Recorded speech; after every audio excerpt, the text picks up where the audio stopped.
अभी इंटरनेट पे एक न्यूज़ वायरल हो रहा है कि एम.के. गांधी या फिर महात्मा गांधी जो थे या फिर जो बापू जिनको कहते हैं, उन्होंने बहुत बुरे काम किए। एंड जो उन्होंने अच्छे काम किए वो सिर्फ दिखावे के लिए थे, बाकी उन्होंने मोस्ट ऑफ बुरे काम ही किए।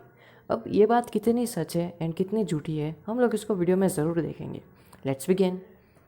सो हाय गाइस, मैं हूं धीरज एंड स्वागत करता हूं आपका मेरे एक और नए वीडियो में।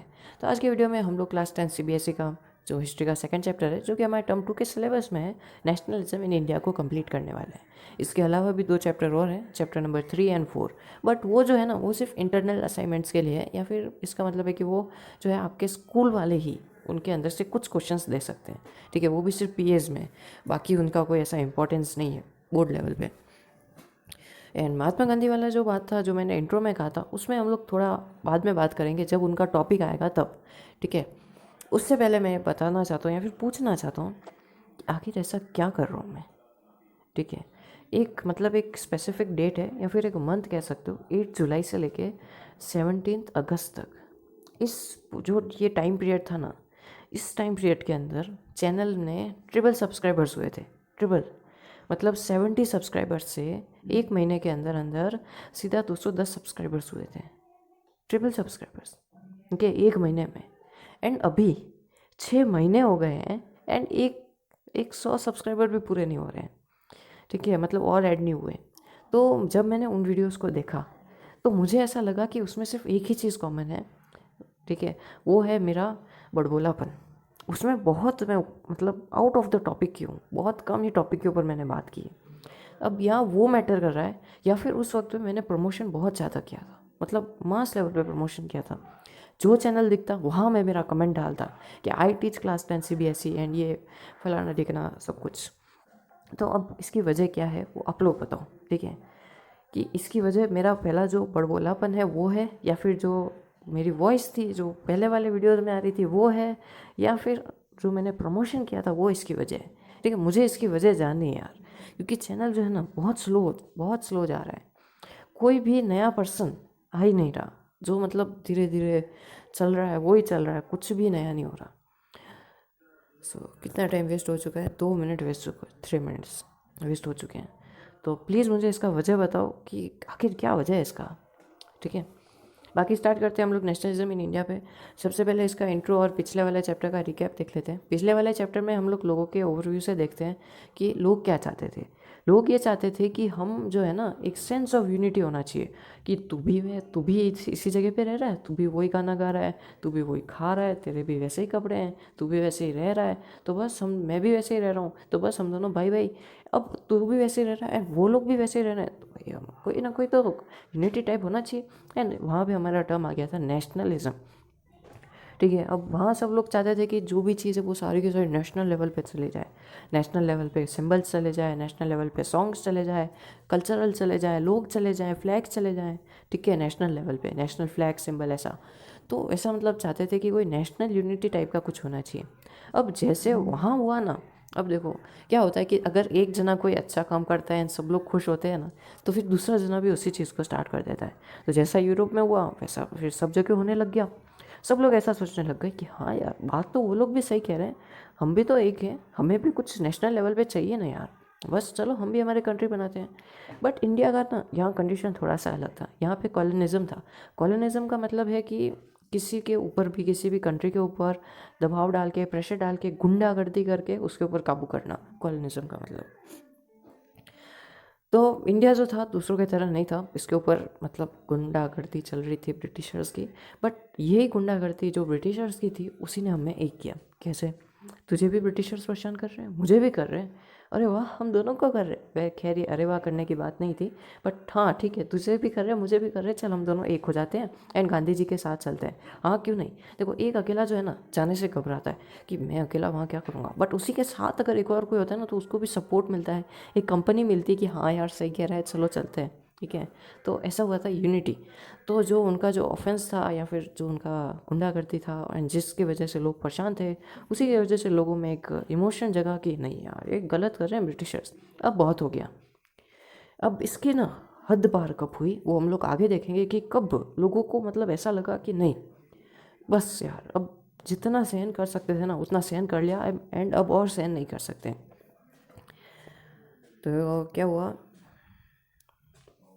ये जो कॉलोनिज्म था इसमें लोगों का मतलब कंडीशन क्या था, तो the sense of being oppressed under a colonialism provided a shared bond that tied many different groups together. Both each class and group felt the effects of colonism differently. Their experience were varied and their notions of freedom were not always the same. मतलब हर बार same नहीं थे but फिर भी एक कर रहे थे. The Congress under Mahatma Gandhi tried to forget these groups together within a moment. But the unity did not emerge without the conflict. तो क्या हुआ था ना कि गांधी जी ने अलग अलग ग्रुप बना रखे थे, या फिर कांग्रेस का कह दो. अब इसमें क्या होता है, अलग अलग ग्रुप के बना रखे थे. अब कोई नॉर्थ इंडिया का है, अगर वो वहाँ का जो ग्रुप है वो जाके साउथ इंडिया में बताएगा कि हमारा ये एजेंडा है, हम ऐसा चाहते हैं, हम ब्रिटिशर्स को भगाना चाहते हैं, तो वो लोग शायद ना समझे. ठीक है, वो लोग समझे कि भाई ये हमारे ऊपर का मैटर है, तुम कहाँ नॉर्थ इंडिया से आए, हम साउथ इंडिया में हैं. खैर इंडिया नहीं कहते बट फिर भी सोच लो, तो कोई हमारा कनेक्शन नहीं है. बट उसी में अगर कोई साउथ इंडिया का ही साउथ इंडियंस को बताएगा कि भाई देख सच में यार हम मुसीबत में हैं, ब्रिटिशर्स जो कर रहे हैं वो सही नहीं है, गलत है, तो उन्हें समझ में आएगा कि हाँ यार सही तो कह रहा है ये. तो अलग अलग ग्रुप बनाना इसलिए ज़रूरी था. अब इस चैप्टर के अंदर क्या क्या है, इसके अंदर हम लोग स्टोरीज वाइज पढ़ेंगे. वैसे स्टोरी वाइज तो कुछ है नहीं बट हम लोग इसको डाल लेंगे कि the story from the 1920s and study the non cooperation and civil disobedient movements. We will explore how the Congress sought to develop the national movement and how different social groups participated in the movement and how nationalism captured the imagination of people. Nationalism ने कैसे लोगों का imagination को capture किया. मतलब अगर कोई राह चलता, कोई भी रास्ते पे चलता, वो बंदा सोच रहा है तो क्या सोचेगा नेशनलिज्म के बारे में, क्या सोचेगा कि भारत स्वतंत्र होना चाहिए. तो ऐसा मतलब इसने सबको, मतलब सबके ब्रेन को, इमेजिनेशन को कैप्चर कर लिया. और ये एक हड़ताल टाइप हो रहा है. ठीक है, यहाँ पर कुछ लिखा हुआ है, कोई होटल है ये. ठीक है, होटल लिखा हुआ है यहाँ पे, राम है कि ग्राम है, क्या लिखा हुआ है इस होटल का नेम. देखो मैं इसकी बात कर रहा हूँ, पता नहीं, बहुत अच्छा प्रमोशन हो रहा है इसका. तो ये जो है कि मास लेवल पे हड़ताल निकली है. अब लोग देखो सब एक जैसे, सब के सब, किसी में कुछ अलग नहीं लग रहा है इस इमेज से. ये एक मास प्रोग्रेशन था जो कि 6 अप्रैल 1919 को हुआ था. इसमें डेट्स इतनी हार्ड नहीं है बट अगर डेट्स को पढ़ोगे तो हार्ड लगेगी, समझोगे और फील करोगे ना तो हार्ड नहीं लगेगी. 6 अप्रैल 1919 बस. तो इसमें क्या हुआ, मास प्रोसेशन हुआ. प्रोसेशन को हड़ताल भी कह सकते हो. On the streets became a common feature during the national movement. अब ये जो हमारा फर्स्ट पार्ट, ठीक है, फर्स्ट पार्ट चैप्टर का, वीडियो का नहीं, फर्स्ट पार्ट इसका आ जाता है. इसके अंदर हम लोग क्या क्या पढ़ेंगे, फर्स्ट वर्ल्ड वॉर के साइड इफेक्ट्स या फिर इफेक्ट्स कह सकते हो, Khilafat and the non cooperation movement. इस पार्ट के अंदर हम लोग इन 3 चीज़ों के बारे में देखेंगे. तो क्या हुआ कि in the year after 1919 we see the national movement spreading to the new areas, incorporating new social groups and developing new modes of struggle. जैसे जैसे ब्रिटिशर्स का राज बढ़ता गया वैसे वैसे न्यू ग्रुप्स बढ़ते गए, नए मतलब एजेंडा बनते गए और सब कुछ नया होता गया. ये जो वर्ल्ड वॉर था ना, इसने बहुत सारी चीज़ों को चेंज कर दिया. First of all the war created a new economic and political situation. इसने सबसे पहले तो एक सब नई इकोनॉमिक और पॉलिटिकल सिचुएशन को क्रिएट किया. कैसे, हम लोग उसको आगे देखेंगे. देखो मैंने पैराग्राफ को, अगर कोई बड़ा पैराग्राफ है मैंने उसको पूरा मार्क कर रखा है, तो मैंने वहाँ साइड में लिख रखा है कि इस पैराग्राफ में आखिर है क्या, ताकि मालूम रहे. अगर आपको इंपॉर्टेंट लग रहा है तो पढ़ो, नहीं तो रहने दो. It led to a huge increase in defense expenditure which was financed by war loans. यानी कि कुछ नहीं तो बहुत सारी जो कंट्रीज़ थे वो डर चुके थे एंड वो लोग उनकी रक्षा करना चाहते थे, डिफेंस करना चाहते थे, एंड उस डिफेंस के लिए उन्होंने बहुत ज़्यादा वॉर लोन्स लिए थे. एंड सेम ब्रिटिशर्स ने भी किया था, बहुत मास लेवल पे वॉर लोन्स किए थे. एंड अगर अभी भी पूछो ना तो हमारे इंडिया के कुछ गोल्ड के रिजर्व्स जो है ना वो किसी और कंट्री की किसी बैंक में है, बड़ी बैंक में, कंट्री बैंक में. पर पता है उनका इंपॉर्टेंस क्या है. हमारी कंट्री में जो करेंसी होती है या फिर वर्ल्ड में जितनी भी करेंसी है या फिर कंट्री की जो डेवलपमेंट रेट है वो उन रिजर्व्स के ऊपर ही होती है. अगर आपके पास गोल्ड या फिर नेचुरल रिसोर्सेज इतने ज़्यादा है तो उसी के ऊपर आप इतनी करेंसी को प्रोड्यूस कर सकते हो, उसी लेवल पे करेंसी जो है वो प्रोड्यूस होती है. तो custom duties way raised and income tax was introduced. Income tax सबसे पहले इंट्रोड्यूस हुआ था, पहले किसी ने सोचा भी नहीं था। वैसे खुराफाती तो बहुत थे ब्रिटिशर्स। तो इनकम टैक्स का मतलब क्या है, बस जो भी आप इनकम यहाँ पैसा अर्न कर रहे हो उसके ऊपर आपको कुछ पर्टिकुलर परसेंटेज का टैक्स देना पड़ेगा, चाहे आप गरीब हो, अमीर हो, या मिडिल क्लास हो, कुछ भी हो। बट पहले जो टैक्सेस थे उसमें ऐसा नहीं था, अमीर हो तो इतना ही देने का, गरीब हो तो इतना ही देने का। फिर गरीबों पे ज़्यादा था। Through the war years prices increased, doubling. अब जो ये 1913 से 18 का पीरियड था ना, इसमें प्राइसेस डबल होने लग गए थे, leading to extreme hardship for the common people. Villages were called up to supply soldiers. मतलब गाँवों में ना ऐसा मतलब अनाउंस कर दिया कि जो है, अगर कोई मतलब ऐसा आर्मी में आना चाहता है तो आ जाओ। तो कौन आना चाहेगा, कौन आना चाहेगा। फिर उन्होंने क्या किया, पकड़ पकड़ के लेके गए, जिसको फोर्स्ड रिक्रूटमेंट या फिर कोई भी प्रोनाउंसिएशन कुछ भी हो सकता है, फोर्स्ड रिक्रूटमेंट कहा। जिसका ये मतलब है कि जैसे कोई बंदा चल रहा है, उसको पकड़ा एंड आर्मी में डाल दिया। ठीक है, वो क्या करता है, कौन है, कोई मतलब नहीं, सीधा उसको पकड़ो एंड आर्मी में डाल दो एंड वहाँ पे भेज दो बॉर्डर पे। ऐसा ब्रिटिशर्स का था। रूरल एरियाज़ में कॉस्ट एकदम वाइड स्प्रेड अगेंस्ट हो गया था, वाइड स्प्रेड एंगर अगेंस्ट हो गया था कि भाई क्या हुआ, तेरा लड़का कहाँ है, अरे यार वो जा रहा था वहाँ पे एंड उसको ब्रिटिशर्स उठा के लेके चले गए। व्हाट अ वर्ड यार, क्या सेंटेंस है, मतलब ये इतना बुरा लगता है। अब 1918 से 1919 तक या फिर 1920 से 21 तक क्या हुआ कि क्रॉप्स भी फेल्ड हो गए। ठीक है, in many parts of India. इसकी एक वजह भी ये भी हो सकती है, क्रॉप्स कौन उगा रहे थे, फार्मर्स कहाँ रहते हैं, विलेजेस में। तो विलेजेस के अब अगर उनके बच्चों को अगर लेके आर्मी में ठूस दोगे तो वो सैडनेस में नहीं भर जाएंगे, वो दुखी नहीं हो जाएंगे, उदास नहीं हो जाएंगे। उनकी जो एनर्जी है कि भाई जो हमारे बुढ़ापे का आखिरी सहारा था उसे तो तुम उठा के लेके चले गए। तो बस इसकी वजह से क्रॉप फेल्ड हो सकते हैं, ये भी एक रीज़न हो सकता है। हिस्ट्री का ये मतलब नहीं है कि जो टॉपिक लिखा हुआ है, जो पॉइंट लिखा हुआ है उसी को बनाओ। कहानी बनाने में तो एक्सपर्ट है हम लोग, बहाने में बनाने में भी एक्सपर्ट है। अगर अपने ऊपर आ जाए तो बहाने तो क्या चीज़ है, ऐसे निकलते हैं मुंह में से। इसको फीलिंग के साथ समझो। This was accumulated by an influenza epidemic. Epidemic का मतलब होता है कि एक पर्टिकुलर जगह पे हो रहा है, और अगर पेंडेमिक है जैसे कि कोरोना या फिर कोविड पेंडेमिक है, इसका मतलब पूरे वर्ल्ड पे इसका इफेक्ट आ रहा है। According to the census of 1921, 12 से लेके 13 मिलियन पीपल प्रिश्यूट का मतलब होता है killed as a result of क्या है ये, famines and the epidemic. Famines यानी कि जितने भी उनके वहाँ पे मुसीबतें चल रही थी वो सब कुछ।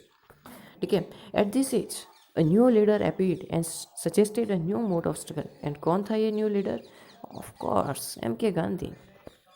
तो अब यहाँ इंट्रोड्यूस हो चुका था आइडिया ऑफ सत्याग्रह, इससे पहले अफ्रीका में इंट्रोड्यूस्ड हो चुका था, बट वहाँ पे ना इतना अच्छे से वो नहीं हुआ था, ग्रो नहीं हुआ था साउथ अफ्रीका में। अब महात्मा गांधी जी जो है वो रिटर्न हुए थे इंडिया में इन जनवरी 1915 में।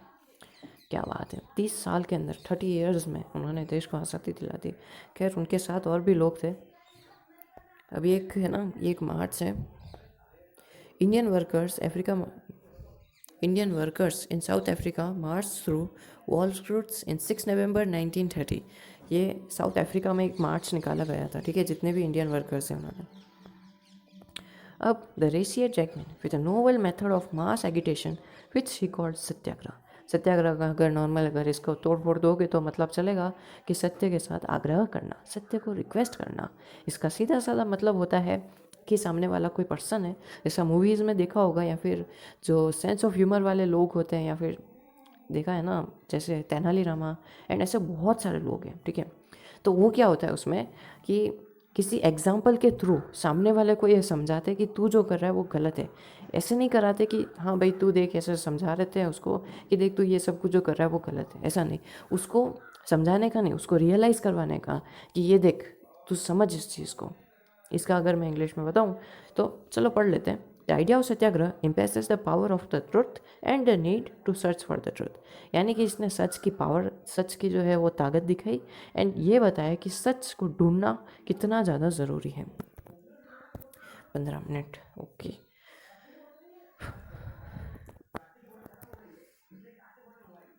देखते हूँ कि ये वीडियो कहाँ तक चलता है, फिर देखेंगे अगर मैं इसको स्टॉप कर दूँ, क्योंकि शायद आज बातें कुछ ज़्यादा ही हो चुकी है। It suggested that if the cause was true, if the struggle was against injustice, then physical force was not necessary to fight the officer. Without seeking vacancy or being aggressive, a satyagrahi could win the battle through non-violence. This could be done by appealing to the consequence of the oppressor. People, including the oppressors, had to be pressured to see the truth instead of being forced to expect the truth. ठीक है, had to be pressured to see the truth. उन्हें दिखाया जाता था कि क्या सच है, rather than forcing them to expect the truth. But this struggle truth was bound to ultimately triumph, यानी कि जीत की तरफ.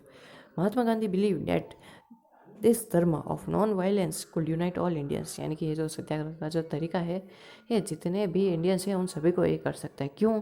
क्योंकि इसके अंदर ना तो खून खराबा हो रहा है, ना मार धाड़ हो रही है, ना मरने का टेंशन, ना कहीं खो जाने का. तो कुछ भी नहीं करना, इसमें बस बैठना है, ठीक है, एंड सामने वाले को अपील करते रहना है, रिक्वेस्ट करते रहना है कि देख भाई, देखो ब्रिटिशर्स, तुम जो कर रहे हो वो बहुत गलत चीज़ है. हम जो है तुमसे परेशान हो चुके हैं, तो अब तुम सीधे तरीके से चले जाओ या फिर हमें कुछ करना पड़ेगा. ठीक है. अब क्या होता है कि महात्मा गांधी जी ने जो, अब उनको ये लगा कि हाँ यार, साउथ अफ्रीका में तो सत्याग्रह काम कर गया था, बट उसमें ना थोड़े बहुत चेंजेस और करते हैं एंड उसको इंडिया में लागू करते हैं. अब ऐसा तो है नहीं कि इंडिया में मतलब ट्विटर हैंडल पे लिख दिया हैशटैग सत्याग्रह एंड वो वायरल हो गया, ट्रेंडिंग पे चला गया एंड सब लोग उसको फॉलो करने लग गए, तो बस वो बात पहुंच गई सब लोगों को. नहीं, पहले ऐसा नहीं था. पहले थोड़े थोड़े जगहों पे बात चलेगी, फिर मास लेवल पे जाएगी, फिर अल्ट्रा मास लेवल पे जाएगी, फिर जाके पूरे कंट्री में इसका धमाका बोलेगा. तो क्या हुआ? Mahatma Gandhi successfully organised satyagraha movements in various places. In 1917 he travelled through Champaran in Bihar to inspire the peasants to struggle against the oppressive plantation system. उसका प्लांटेशन सिस्टम जो था ना, वो बहुत ही ज़्यादा ख़राब था कि जितने भी प्लांटेशन वर्कर्स हैं वो बाहर नहीं जा सकते, उनको उसी में रहना है फील्ड में, एंड उनको एक ही चीज़ ग्रो करना है. क्या? बस वही तो है. बताओ, इंडिगो, बिल्कुल सही, क्या बात है, इंडिगो. तो इंडिगो क्यों? अब इंडिगो में लोचा ऐसा था कि इंडिगो जो था ना, वो सॉइल का या फिर अर्थ का, जिसमें जहाँ पे भी उसको उगाते थे तो वहाँ का सारा न्यूट्रिशन ले लेता था. तो उसकी वजह से क्या होता था कि वहाँ पर कोई और क्रॉप ना ग्रो ही नहीं हो पाता था, क्योंकि सारे क्रॉप को डिफरेंट डिफरेंट न्यूट्रिशन चाहिए. एंड फिर वो ब्रिटिशर्स बोलते थे कि भाई इंडिगो को ही उगाओ. फिर इंडिगो जो है कम कम क्वालिटी का होता जाता, क्योंकि उसको ज़्यादा न्यूट्रिशन चाहिए. थोड़े टाइम के बाद वो बिल्कुल ही लो क्वालिटी का हो जाता, उसको कोई खरीदता भी नहीं, एंड फार्मर भी लॉस में हो जाता, इंडिगो भी वेस्ट एंड सब कुछ वेस्ट. फिर उसके बाद 1917 में he organised satyagraha to support the presents peasants of Kheda district of Gujarat. अब वहाँ पे भी सक्सेसफुल. अब दो जगह सक्सेसफुल हो जाने के बाद वो रुकेंगे थोड़ी और बढ़ते हैं वो. फिर affected by crop failure and a plague epidemic, the peasants of Kheda could not pay the revenue and were demanding that revenue collection should be relaxed. Gujarat के अंदर प्लेग एपिडेमिक की वजह से वहाँ मतलब सब कुछ, वहाँ की इकोनॉमी, पॉलिटिकल, लोग वहाँ सारे हिल चुके थे, ठीक है, सब कुछ वहाँ ख़राब हो चुकी थी वहाँ की कंडीशंस. इसलिए वहाँ के लोगों ने ब्रिटिश गवर्नमेंट को सजेस्ट किया कि देखो थोड़े दिन तक ना ये टैक्सेस जो है हमारे ऊपर थोड़े से कम कर दो. हम ऐसा नहीं कह रहे पूरे बंद कर दो, थोड़े से कम कर दो, थोड़े से मिड रख दो, क्योंकि अभी हमारी जो कंडीशन है वो ख़राब है. ब्रिटिशर्स माने थोड़ी. तो अब 1918 की बारी आ गई. Mahatma Gandhi went to Ahmedabad to organise satyagraha movement against, या फिर अमाउंट्स अगेंस्ट तो नहीं आएगा, amongst cotton and mill workers. अब महात्मा गांधी ऑन सत्याग्रह वो क्या कहते थे कि वो ऐसा कहते थे कि देखो, उन्हें लोग ऐसा कहते थे कि ये तो भाई बहुत ही पैसिव फॉर्म है. पैसिव फॉर्म यानी कि बहुत ठंडा तरीका है यार. ब्रिटिशर्स गवर्नमेंट है, वो उसको हराने के लिए कोई मार धाड़ वाला तरीका चाहिए. हमें उनकी मतलब शॉप्स में, बिल्डिंग्स में धमाके करने चाहिए, तब जाके वो समझ में आएगा उनको. फिर महात्मा गांधी जी कहते हैं नहीं, उसका ज़रूरत नहीं है. क्यों तुम लोग वहाँ धमाका करोगे, उनकी बिल्डिंग्स को फोड़ोगे एंड जेल में जाओगे? क्यों जाना है जब सत्याग्रह से काम चल रहा है एंड चल चुका है. बहुत सारी जगहों पे सत्याग्रह जो है वो सक्सेसफुल है.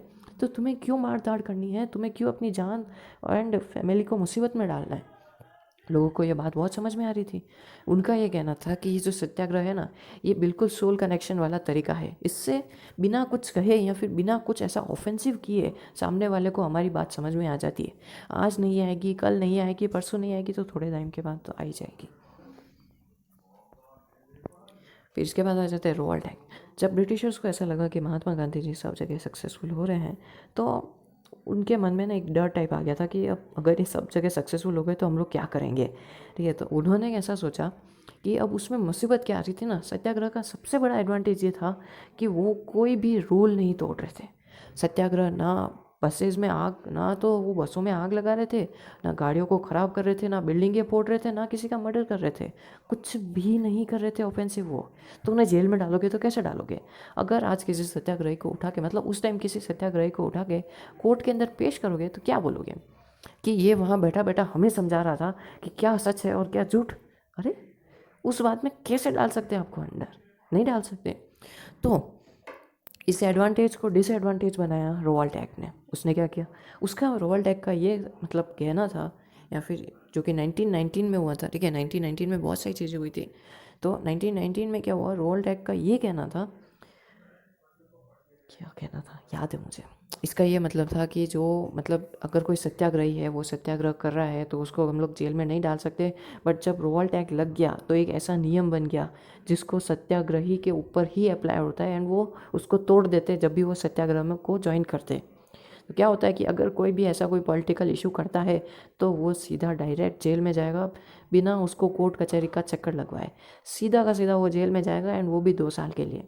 कितना सही था रोवाल्ट एक्ट, पढ़ लेते हैं। Emboldened with this success, Gandhiji in 1919 decided to launch a nationwide satyagraha against the proposed revolt act. Hurriedly passed, देखिए जितना भी ऑरेंज ऑरेंज लाइन से, ऑरेंज कलर से मैंने मार्क कर रखा है, वो सारा रिवोल्ट एक्ट का कैटेगरीज है। Imperial Legislative Council, united opposition of the Indian members, gave the government enormous power to repress political activities, allowed detention of political prisoners, trial without any trial for 2 years. Mahatma Gandhi wanted non-violent civil disobedience against such injustice law, which will start with a hartal on 6th April. Rallies were organized in various cities, railway workshops and shops closed down, and वही सब कुछ होता रहा। तो British administration decide किया कि to clamp down on nationalists and local leaders, ठीक है। फिर इसके बाद जो जलियांवाला बाग है वो हम लोग आगे पढ़ेंगे, बहुत ही दर्दनाक पूरा हादसा था वो, ठीक है। इसीलिए उसको इनफेमस कहते थे, फेमस भी नहीं कहते थे। उसको हम लोग आगे देखेंगे। हाल फिलहाल के लिए चलो इसको स्टॉप कर देते हैं, क्योंकि ज़्यादा वीडियो बड़ा हो जाएगा, कोई देखेगा नहीं, एंड बहुत ही ज़्यादा कम लोगों ने इसको अभी तक देखा होगा। जिन्होंने देखा है उनके लिए थैंक यू, नहीं देखा तो सॉरी, एंड बताओ कमेंट बॉक्स में क्यों नहीं देखा।